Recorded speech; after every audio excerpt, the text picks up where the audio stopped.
Ma'am, critics say that the anti-dynasty bill that was passed by the Speaker Boji D and Representative Sandro Marcos falls short of the Constitution's mandate because rather than prohibiting, it just limits.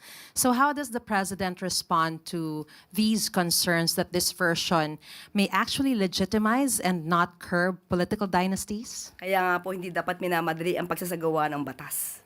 Dapat inaaral. Tamang pagdidebate, tamang pagbibigayan ng kanilang mga suggestion, opinion at saloobin ay dapat nadidinig, hindi minamadali. At sa ating pagkakaalam, kahit ang Senado ay may ibang version. Sa House ay up to 4th civil degree, sa Senado ay up to 2nd civil degree.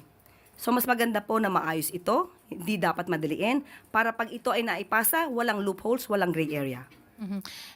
Even if there's separation of the different areas, no, like legislative and the executive, given these highlighted loopholes, does the President intend to ask the Congress to refine and strengthen the version of the bill in order to ensure that it effectively prohibits the dynastic concentration of power? Even during the LEDAC meetings, sinabi po ng Pangulo, no, ito'y araling mabuti at kailangan maipasa sa pinakamabilis na panahon. Pag sinabi nating aralin, ibig sabihin, hindi minamadali, half-baked, hindi ganun ang nais ng Pangulo.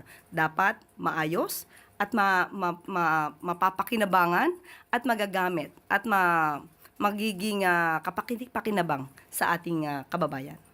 Follow-up question from Ivy Reyes, Billionario. Hi, ma'am. The anti-political dynasty bill not being certified as urgent is seen as mere optics. Akbayan, for example, said the president's declaration of his 4 priority bills is only propaganda. And he said, sabi nga natin, ang politikong gipit sa pangakong reforma kumakapit. What's Malacanang's take on this, and how far is the president willing to push for reforms, knowing that he, the presidential son, and the House Speaker are also part of the system he's trying to change? Are we now talking of the anti-dynasty bill? Yeah. Okay. Nakita na natin yung unang tanong ni Marie Sumali. May mga loopholes. So, paano natin ito mapapadali? Paanong iuutos ng Pangulo na ito'y mapapadali?